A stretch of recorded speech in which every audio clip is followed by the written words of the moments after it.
Je pense que personne n'a envie de surpayer une action. Eh ben ça tombe bien parce que dans cette vidéo, on va essayer de répondre à la question: les marchés sont-ils surévalués?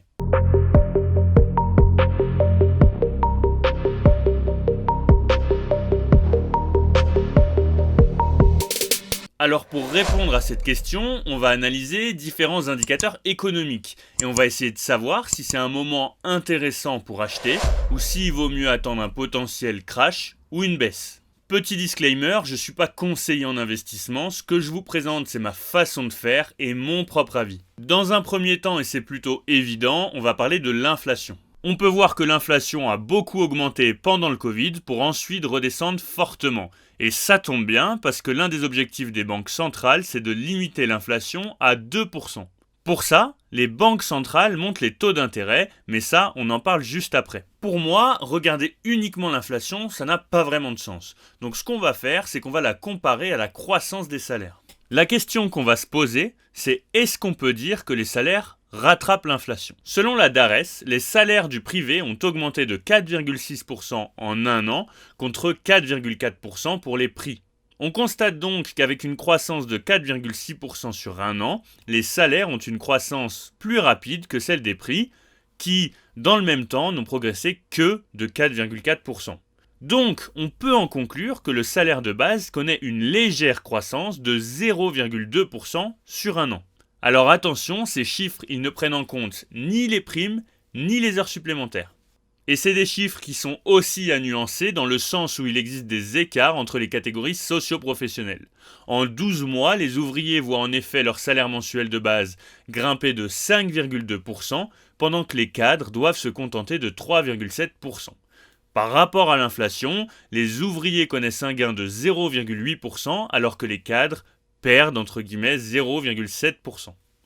Une autre note positive, c'est que selon un rapport, les budgets d'augmentation salariale pour 2024 devraient rester comparables au nouveau sommet atteint en 2023. Si on revient à notre tableau de bord, quand on compare l'inflation par rapport à la croissance des salaires, on a quand même une croissance légèrement plus rapide des salaires. Donc là, on a un point pour les boules, même si ça reste mitigé. Alors oui, dans cette vidéo, on va parler de bears et de boules.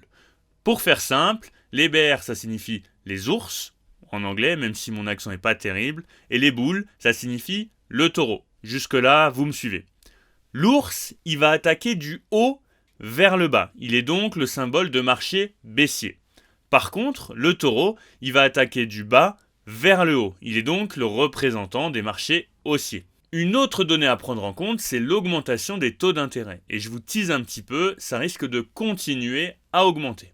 Le but pour les banques centrales, c'est de ralentir la croissance économique. Pour faire simple, dans le but de ralentir l'inflation, les banques centrales essaient de ralentir la croissance économique. On va approfondir ça plus tard dans la vidéo.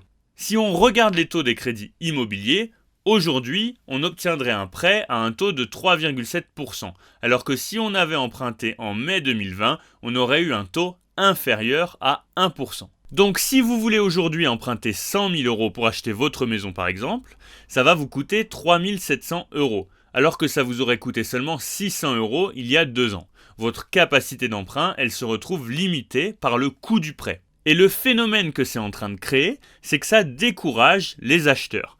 Certains préfèrent renoncer à un investissement immobilier, d'autres préfèrent rénover leur habitation actuelle pour un prêt moins élevé, par exemple à court terme. Et oui, parce que les taux à court terme, ils sont moins élevés que les taux à long terme sur 25 ans, par exemple.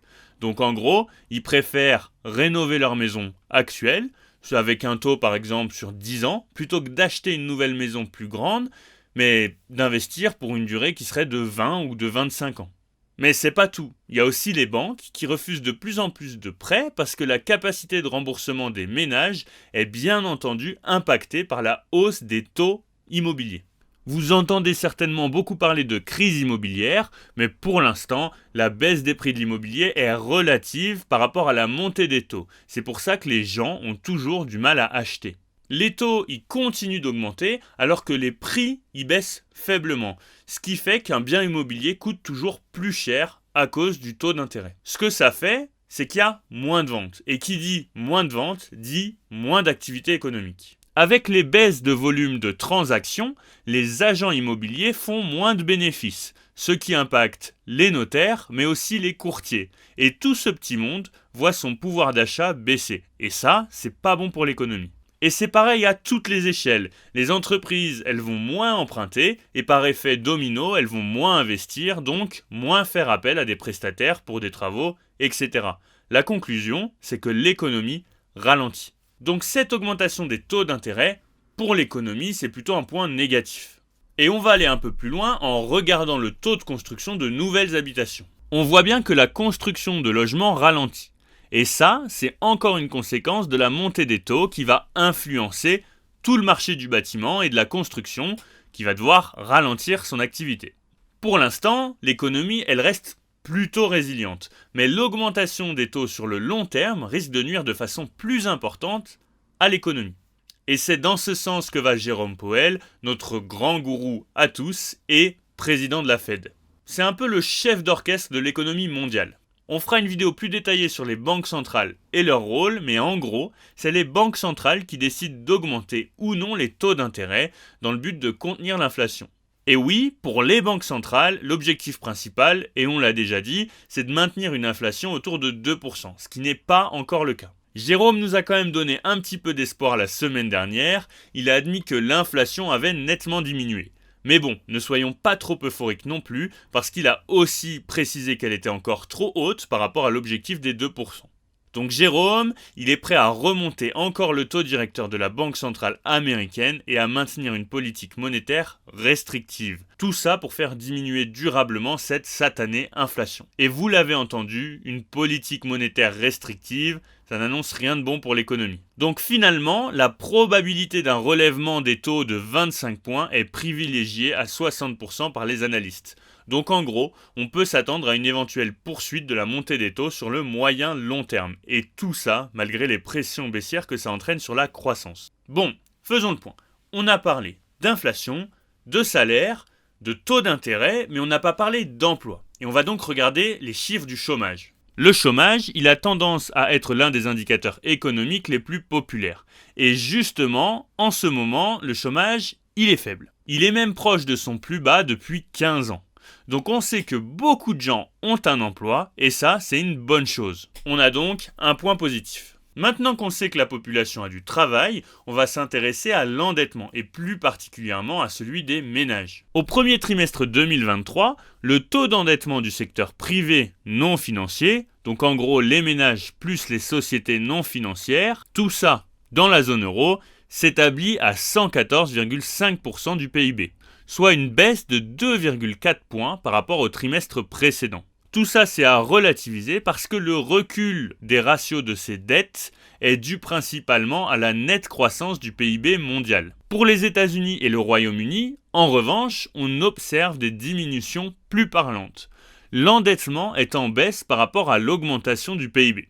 Ça implique que l'économie croît plus rapidement que les gens ne s'endettent. J'ai du mal à donner ce point pour les boules parce que par rapport au PIB, l'endettement est en baisse. Pour moi, ça veut dire que les ménages et les sociétés non financières consomment moins et que ça va entraîner un ralentissement de la croissance économique. C'est donc un point pour les bears. Passons maintenant aux indicateurs liés à la production. En France, pour les services, sur un an, la production est en forte hausse de 7,3%. Mais il faut savoir qu'en France, les services, c'est un point fort de l'économie. Donc on va aussi regarder la production industrielle. Et là, c'est plus mitigé. Sur un an, la production industrielle, elle augmente seulement de 0,5%. Et on voit qu'on n'a pas retrouvé les chiffres d'avant Covid. Quand on regarde les branches qui consomment beaucoup d'énergie, on observe une tendance baissière. Et ça, c'est notamment dû à l'augmentation du coût de l'énergie qui, comme vous l'avez peut-être vu avec les dernières annonces gouvernementales, n'est pas prêt de s'arrêter. Ce sera donc un point négatif. Passons maintenant à l'un des indicateurs économiques les plus importants, à mon avis, et qui est aussi important en bourse, c'est la confiance des consommateurs. Et oui, le consommateur, c'est l'un des principaux moteurs de l'économie. Si le consommateur ne dépense pas, l'économie est en difficulté.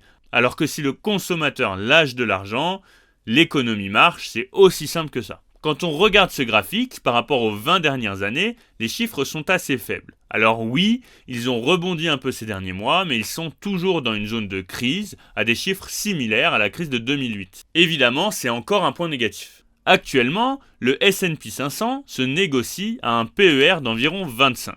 Sur les 50 dernières années, le S&P a un PER moyen d'environ 15. Pour rappel, le PER ou le Price Earning Ratio, c'est le résultat de la division du cours de l'action par le bénéfice net par action. Un PER de 10 signifie que la valeur du cours de bourse de l'action en question est égale à 10 fois ses bénéfices. En gros, vous payez l'action 10 fois ses bénéfices. Le PER du CAC 40 est actuellement de 23,6 contre une moyenne de 16,2 sur 10 ans.